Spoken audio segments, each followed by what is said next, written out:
ઓમ શ્રી પરમાત્મને નમઃ. નિર્વાણ પ્રકરણ ઉત્તરાર્ધ.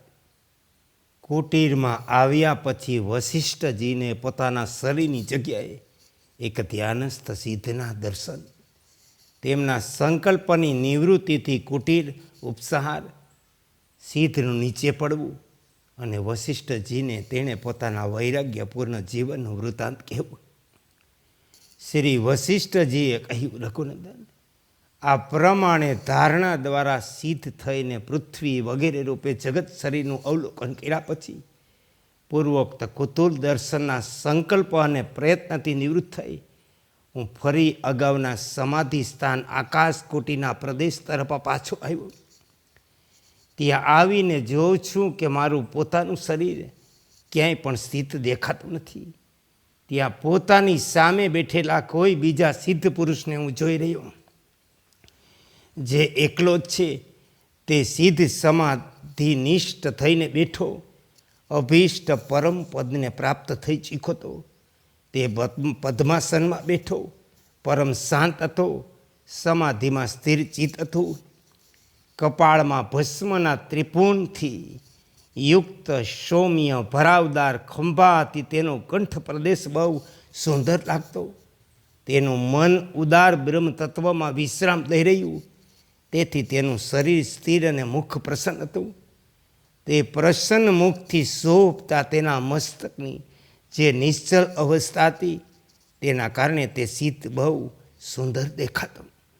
નાભીની પાસે સીધા મૂકેલા તેના બંને હાથ બે ખીલેલા કમળોની શોભા જેવા લાગતા. તે કરકમળોની પ્રભાથી આ સિદ્ધ પુરુષ પ્રકાશિત થઈ રહ્યો. તેના બંને નેત્રોની પાંપણો બંધ હતી. તેના બાહ્યેન્દ્રિયોના બધા વ્યવહાર ક્ષીણ થઈ ગયા. વ્યાકુળતા રહિત પૂર્ણ રૂપે શાંત અંતકરણ રૂપી ગુફાને તેણે પોતાની ધીર મનોવૃત્તિ દ્વારા એ રીતે ધારણ કરી રાખી, જાણે સમસ્ત ઉત્પાતોથી રહિત શાંત આકાશને ધારણ કર્યું હોય.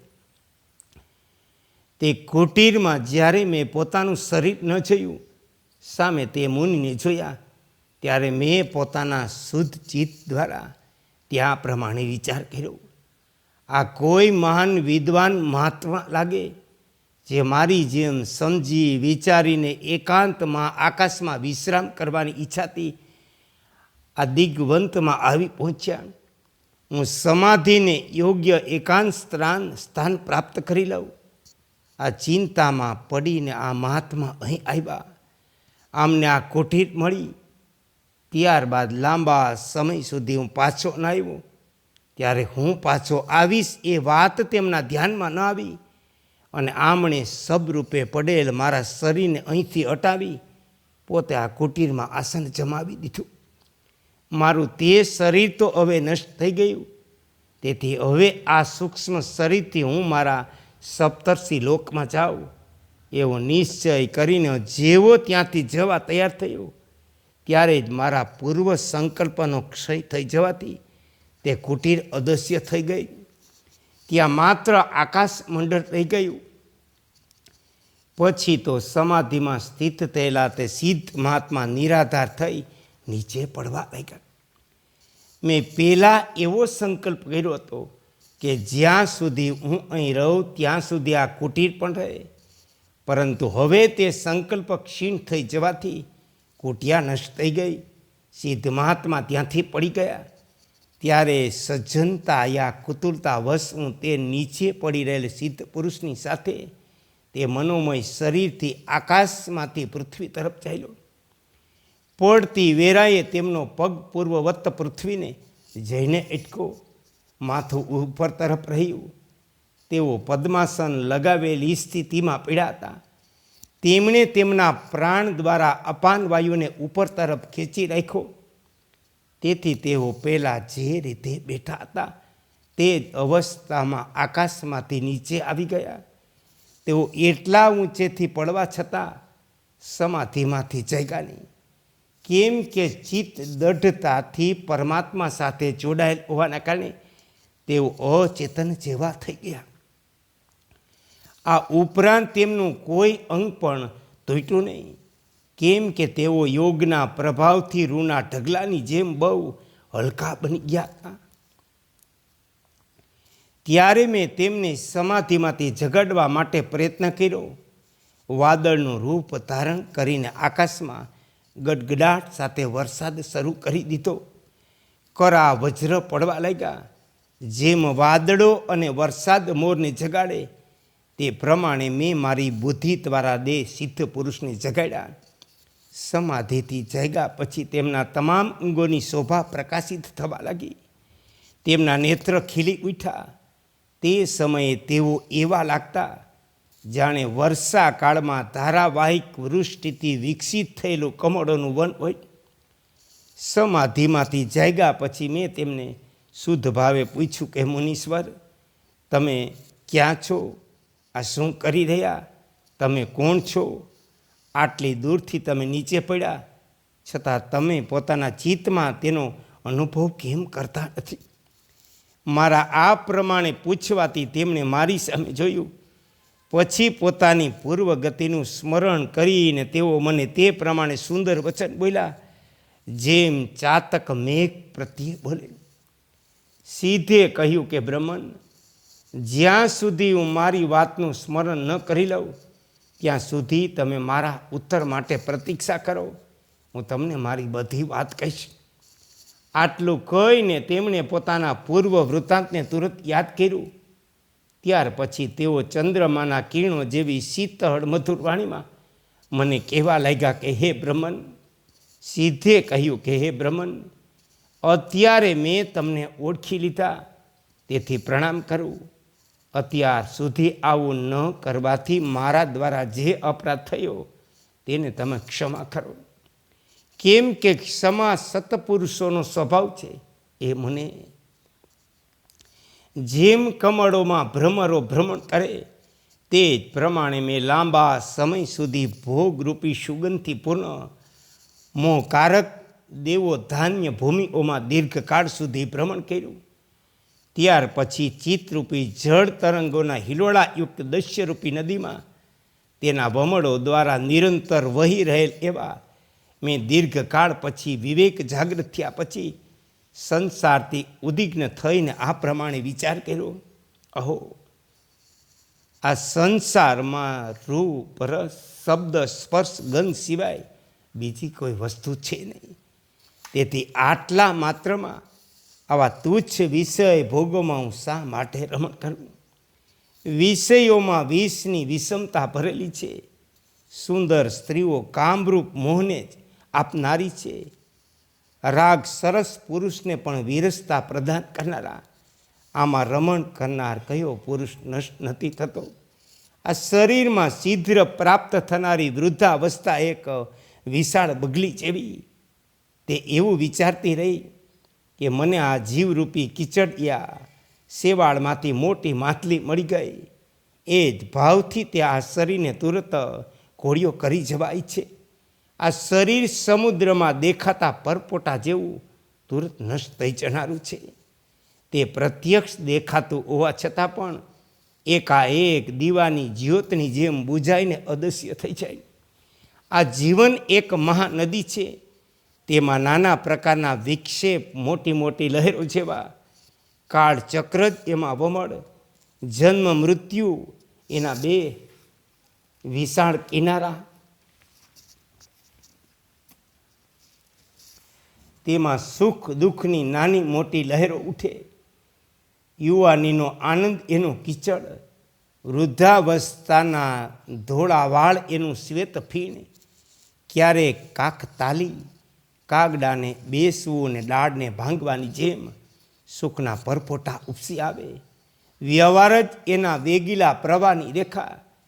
એમાં નાના નાના પ્રકારના મૂર્ખ લોકોના ઘોંઘાટ તો જળનો ધ્વનિ. રાગ દેશરૂપી વાદળો એમાં વૃદ્ધિ કરે. પૃથ્વી પર એનું શરીર હંમેશા અસ્થિર રહે. લોભ અને મોહના મોટા વમળો એમાં ઉઠતા રહે. પતન ઉત્પાદથી આમાં નિરંતર પરિવર્તન થતું રહે. આ પ્રમાણે આ જીવન નામની નદી નામ માત્રથી તો અત્યંત શીતળ, વાસ્તવમાં ત્રિવિધ તાપોથી અત્યંત અતિશય ગરમ રહ્યા ખરે. આ બહુ દુઃખનો વિષય. સંસારરૂપી નદીના જળરૂપી જે ઈષ્ટ મિત્ર પુત્ર વગેરેનું મળવું અને ધન છે બધાયમાં પેલાના તો ચાલ્યા જાય, નવા નવા આવતા રહે. આ પ્રમાણે અહીં કશું સ્થિર નથી. અહીં જે પદાર્થો પ્રાપ્ત થાય તે નષ્ટ થઈ જાય. તેથી તે ક્ષણભંગુર પદાર્થોથી કોઈ પ્રયોજન સિદ્ધ થઈ શકતું નથી. જ્યારે પ્રાપ્ત થયેલી વસ્તુઓની આ દશા છે ત્યારે જે નવા પદાર્થો પ્રાપ્ત થાય તેમના પર પણ અહીં આસ્થા કઈ રીતે થઈ શકે? સંસારમાં જેટલી નદીઓ છે તે બધાયનું જળ ઉદ્ગમન સ્થાનેથી આવે, સમુદ્ર તરફ જાય. આ શરીરરૂપી નદીનું જે આયુષ્યરૂપી જળ છે તે માત્ર જાય છે, પછી આવતું નથી. ભયંકર શત્રુઓ સમાન વિષયરૂપી ચતુર ચોર ચારે બાજુ ફરતા રહે. તે વિવેકરૂપી ધન હરી જાય. તેથી મારે નિરંતર જાગતા રહેવું જોઈએ. હું સૂઈ કેમ રહ્યો? આજે આ થયું, કાલે બીજું થશે. આ બીજાનું છે અને આ મારું છે. આવા સંકલ્પો વિકલ્પો કરતો રહીને મનુષ્ય વીતી ગયેલા આયુષ્યને અને આવી ગયેલા મૃત્યુને જાણી શકતો નથી. આ કેવી આશ્ચર્યની વાત! ખૂબ ખાઈ પી લીધું, અનેક સ્થાનોમાં ફરી લીધું, ઘણાએ સુખ દુઃખ જોઈ લીધા. હવે અહીં શું મળવાનું અથવા કરવાનું બાકી રહી ગયું? મેં ઊંચા શિખરવાળા મેરુ પર્વતના ઉદ્યાન સ્થાનોમાં ભ્રમણ કર્યું. લોકપાલોના શ્રેષ્ઠ નગરોમાં પણ હું ફરી વળ્યો, પરંતુ ત્યાં પણ ક્યું સ્વાભાવિક સુખ પ્રાપ્ત થયું?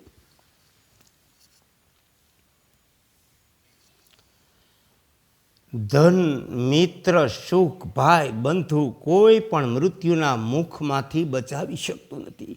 મનુષ્યનું જીવન બહુ સ્થિર છે. મનુષ્યનું જીવન બહુ અસ્થિર છે. સ્થિર નહીં, બહુ અસ્થિર છે. તેની સ્થિતિ સુદૃઢ નથી. જેમ પર્વતના શિખર પર પડેલું વરસાદનું પાણી પ્રતિક્ષણ વ્યર્થ રસતાય, તે જ પ્રમાણે અંદરથી વિષયોમાં આસક્ત મનુષ્ય ક્ષણે ક્ષણે ક્ષીણ થઈને છેવટે પુરુષાર્થ રહિત થઈને મૃત્યુને પ્રાપ્ત થઈ જાય. કોઈ પણ ભોગ મારા મનને લોભાવતા નથી. અહીંના વૈભવ પણ મને સુંદર લાગતા નથી. આ જીવન પણ મદમસ્ત યુવતીના કટાક્ષની જેમ ચંચળ ક્ષણભંગુર છે. એ મને અહીં ક્યાં, કોને, કઈ રીતે, કયા ઉપાયે આશ્વાસન મળે? પાપી મૃત્યુ આજે યા કાલે માથા પર પગ મૂકી દેશે અથવા માથા પર વિપત્તિનો પહાડ નાખી દેશે.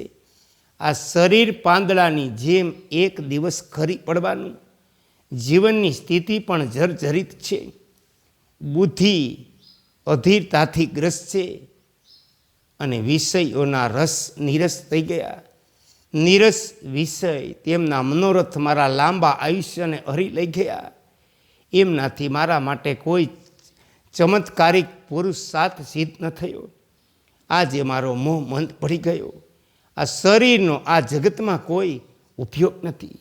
વિષયોમાં આસ્થા યા આસક્તિ ન કરવી એ જ ઊંચી સ્થિતિ. જીવન પ્રત્યે આસ્થા રાખવી એ અધમ અવસ્થા. અહો, આ સંપત્તિ શું મળી? વિપત્તિ જ માથા પર આવી પડી, જે ભારે મોહિત કરનારી છે. વિવેકી પુરુષે હંમેશા એવું માનવું જોઈએ અને આ સંસારમાં કદી આસક્ત ન થવું. જેમ સમુદ્રની પત્ની નદીઓ પૃથ્વી પર પોતાના શરીરને આંદોલિત કરતી રહી સમુદ્ર તરફ દોડે, તે પ્રમાણે લોકો વિષયો તરફ દોડી રહ્યા. અહીં આયુષ્ય તોફાની વાયુ, મિત્રો મોટા શત્રુ, બંધુ બંધન, ધન મૃત્યુ, સુખ મોટું દુઃખ, સંપત્તિ ભારે વિપત્તિ, ભોગ સંસારના મહાન રોગ, આસક્તિ અને આસક્તિ એટલે કે રતિ જ ભારે, અરતિ એટલે કે દુઃખ. અહીંનું સુખ માત્ર દુઃખ આપવા માટે અને જીવન મૃત્યુની અનામત છે. આ માયાનો વિસ્તાર કેટલો દુઃખદ! વિષયોના સેવનરૂપી જે ભોગ છે તેમને સર્પોની ફેણ સમજવા જોઈએ.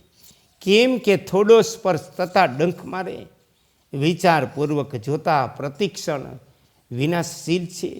જે લોકો ભોગોની અભિલાષાથી તેમની તૃષ્ણા રાખીને બેઠા, તે લોકોનું તે જ રીતે ડગલે ડગલે અપમાન થાય, જેમ થાંભલા સાથે બાંધેલા જંગલી હાથીનું થાય. સંપત્તિઓ, યુવાન સ્ત્રીઓએ બંને પાણીના તરંગોના આસનની જેમ ક્ષણભંગુર છે. એટલું જ નહીં, તે સાપની ફેનની છાયા. કયો વિવેકી પુરુષ તેમાં આસક્ત થશે? જે આરંભમાં રમણીય પ્રતીત થનારા, પરંતુ અંતમાં તદ્દન નીરસ સિદ્ધ થનારા વિષય ભોગોમાં રમણ કરે, તેઓ નરકમાં પડે. ધન, રાગ, દેશ વગેરે દંદો દોષોથી ગ્રસ્ત, તેમનું ઉપાર્જન કરવું બહુ કઠણ. પ્રાપ્ત થઈ ગયા પછી પણ તે સ્થિર રહેતા નથી. તેથી તે અધમ પુરુષોના માટે સેવન કરવા યોગ્ય, જે આરંભમાં મીઠી લાગે અંતે દુઃખ આપનારી છે. તે લક્ષ્મી એટલે કે લૌકિક સંપત્તિ જગતને મોહમાં નાખે. તેનો વિલાસ ક્ષણવાર માટે હોય. કોઈ મહાનમાં મહાન પુરુષ કેમ ન હોય, તેમના જીવનમાં પણ મૃત્યુ એક દિવસ આવશે. શરીરધારીઓનું આયુષ્ય ડાળના અગ્રભાગમાં લટકી રહેલ ઝાકળના બિંદુ જેવું શીઘ્ર નષ્ટ થનારું છે. વૃદ્ધાવસ્થાને પ્રાપ્ત થતાં માણસના કેસ પાકી જાય, દાંત પડી જાય, તેની બધી વસ્તુઓ પણ જીર્ણ થઈને ક્ષીણ થઈ જાય. પરંતુ એકમાત્ર તૃષ્ણા એવી છે જે જીર્ણ થતી નથી. એ નિત્ય નવીન જ બની જાય. હથેળીમાં રાખેલા જળની જેમ આ જીવન તુરત સ્ખલિત થઈ જાય. તે નદીના પ્રવાહની જેમ ચાલ્યું જાય, પાછું આવતું નથી. આ જગતમાં જે સુંદર દેખાય તે પદાર્થોમાં મેં અસુંદરતા જોઈ. સ્થિર વસ્તુઓમાં પણ અસ્થિરતાના દર્શન કર્યા. સત્ય દેખાતા પદાર્થમાં મને અસત્યતા દેખાય. તેથી હું અહીંથી વિરક્ત થઈ ગયો. મન સર્વથા વાસના શૂન્ય થઈ જતા જ્યારે પરમાત્મામાં વિશ્રાંતિ પ્રાપ્ત થાય, તે સમયે જે આનંદ મળે તે ત્રણેય લોકમાં પણ કોઈ પણ ભોગોમાં મળી શકતો નથી. એ મુનિ, આ પ્રમાણે દીર્ઘકાળે સુધી વિચાર કરવાથી હવે અહંકાર શૂન્ય થઈને મેં મારી બુદ્ધિથી સ્વર્ગ મોક્ષથી પણ વૈરાગ્ય પ્રાપ્ત કર્યો. તે કારણે હું પણ તમારી જેમ ચિરકાળ સુધી એકાંતમાં વિશ્રામ કરવા માટે આકાશના સ્થાન સુધી આવ્યો. અહીં મેં તમારી કુટીર જોઈ. તમારી જ આ કુટીર તમે ફરી અહીં આવશો એ વાત મેં તે સમયે વિચારી ન હતી. આ બધાની તો વાત મને આજે ખબર પડી. આ બધાની તો મને આજે જ ખબર પડી. તે સમયે તો અનુમાનથી મેં એ જાણ્યું હતું કે આ કોઈ સિદ્ધ પુરુષ હતો, જે અહીં પોતાના શરીરનો ત્યાગ કરી નિર્વાણ પદને પ્રાપ્ત થઈ ગયો. એ ભગવાન, આજ મારી હકીકત. આ હું તમારી સામે ઉપસ્થિત છું. મેં આ બધી વાતો તમને જણાવી. હવે તમને જેવું યોગ્ય લાગે એવું તમે કરો.